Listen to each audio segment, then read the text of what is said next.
मित्रांनो नमस्कार, मी साहेबराव ठाकरे. विंचूरच्या एका पंपावरती CNG आम्ही भरला 738 रुपयाचा. मात्र झालं काय की ज्यावेळेस आमची कार पंपावरती आली त्याचवेळी आमची बॅटरीला काहीतरी प्रॉब्लेम आला, गाडी काही स्टार्ट होईना. त्याच्यामुळं काय झालं, जो CNG भरणार होता त्या बिचाऱ्याने आमच्या कारला थोडा धक्का दिला. मात्र CNG तुम्हाला माहिती आहे गर्दी खूप होती आणि त्या गर्दीमुळं लोक दम काढत नाही आणि त्याच्यामुळे त्यांनी आमची कार जी आहे ना ती पटकन धक्का झाल्यामुळे त्या ज्याने CNG भरला त्यांनी चला म्हणे थोडी पुढं घ्या, मी धक्का देतो. त्यांनी धक्का दिला आणि मी फोनपेचं स्कॅनर लावलं. मात्र त्या गर्दीमुळं ना त्याचं कोडच टाकलं नाही मी तिथं, ते फोनपे काय झालं नाही. मग आम्ही पुढं गेलो भरोसपाट्याच्या आणि त्याच्यानंतर आमच्या लक्षात आलं की अरे यार, आपलं पेमेंट जे आहे ते द्यायचं राहून गेलेलं आहे. मात्र मग आम्हाला कोळपेवाडीला जाणं गरजेचं होतं, चिरांजेवाला शाळेत दाखल करायचं होतं. मात्र त्यानंतर आम्ही मग विचार केला का आता यांचं पेमेंट द्यायचं आहे. रिटर्न झाल्यानंतर आम्ही काय केलं, त्या पेट्रोल पंपावरती आलो आणि त्या पेट्रोल पंपावरती मग काय घडलं ते तुम्ही पहा की नेमकं त्या कर्मचाऱ्यांना त्या पैशाचं आठवण होते की नाही. मी डायरेक्ट त्यांना विचारलं, त्यांची प्रतिक्रिया तुम्ही पहा. व्हिडिओ जर आवडला ना तर लाईक करा, कारण तुमचा प्रामाणिकपणा फार महत्त्वाचा विषय 738चा नाही आहे. मात्र जो कर्मचारी आहे तो तिथं जर मालकालाच 2 रुपये 2.5 रुपये एका लिटर मागे राहतात मार्जिन, तेव्हा कर्मचाऱ्याला काय 200 300 400 रुपये काय रोजंदारी असेल आणि त्याच्यात जर आपण 738 रुपयाचं त्याचं CNGचे पैसे जर बुडवले तर त्याच्या 2 दिवसाच्या रोजाची खोटी होईल. आता त्या कर्मचाऱ्याची शिफ्ट संपली, काय नेमकी ते पाहावं लागेल.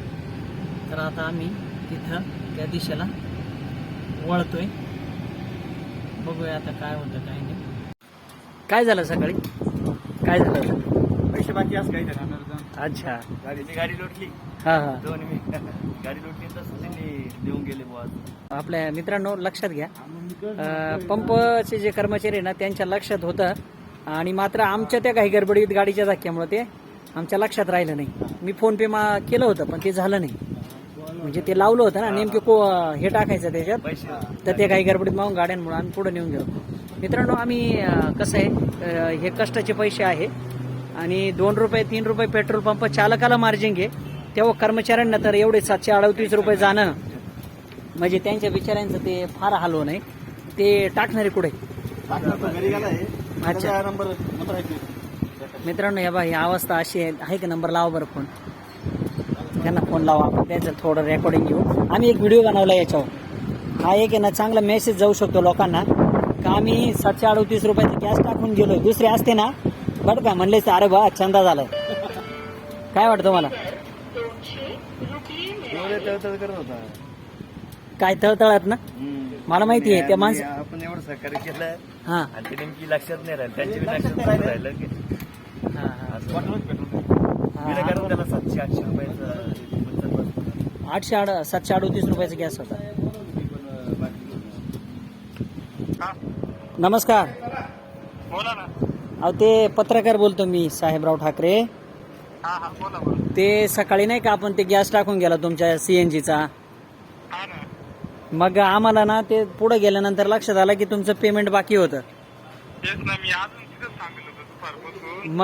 मग म्हटलं अरे त्या माणसाने इमानदारीत आपल्या गाडीला धक्का दिला, गाडी लुटून दिली. त्या माणसाला असं वाटत असेल चायला म्हणशील इमानदारीच्या आयला घोडाच्या साला म्हणशील, हा ना. पण ते ना आमच्या लक्षात नाही आलं बरं का.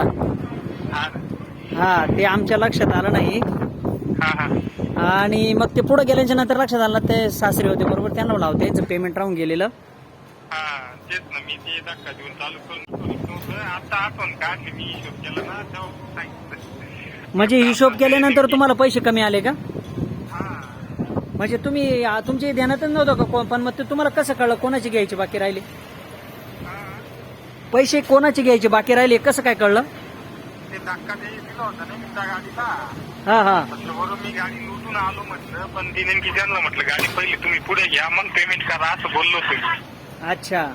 त्याच्यात मी त्या बाजून दुसरी गाडी काढायला गेलो आणि इकडची गाडी लावायला लगेच ते गोंधळामध्ये तिकडचं पेमेंट घेता येता करता ये मागच पडून गेलं आणि त्यापासून गोंधळात. तुम्हाला नेमकी कन्फ्युज झाला माहिती, तुम्हाला कळलंच नाही नेमकं कोणत्या गाडीवाले ना. हा, ते लोक आहे ना तिथं त्यांच्याकडे देऊन टाका ना. राजू गराड का? बरं बरं बरं, ठीक आहे, चालेल, ओके. राजू गराड यांच्याकडे देतो मी. हो चालेल. ठीक आहे, चालेल. मित्रांनो, 738 रुपये मी आता पंपावरती आहे. ते राजू गराड यांच्याकडे द्यायला लावले पैसे तुम्ही का? हे भाई राजू गराड आहे, त्यांच्याकडे आता मी पेमेंट सुपूर्द करतोय 738 रुपये, जे आपले CNGचे बाकी राहिले. व्हिडिओ आवडला प्रामाणिकपणाचा नाही, हे कशासाठी काढलाय व्हिडिओ? 738 रुपये ही रक्कम खूप काही नाही, मात्र पेट्रोल पंपावर काम करणाऱ्या कर्मचाऱ्यासाठी त्याच्या 2 दिवसाची रोजंदारी आहे आणि म्हणूनच आम्ही हे पैसे त्यांचे मित्र जे काम करणारे राजू गराड यांच्याकडे सुपूर्द केले. मित्रांनो, आम्ही काय उपकार केलेले नाही, मात्र विसर पडला ते प्रामाणिकपणे त्यांचे पैसे परत देणं गरजेचं आहे. धन्यवाद. व्हिडिओ आवडत लाईक करा.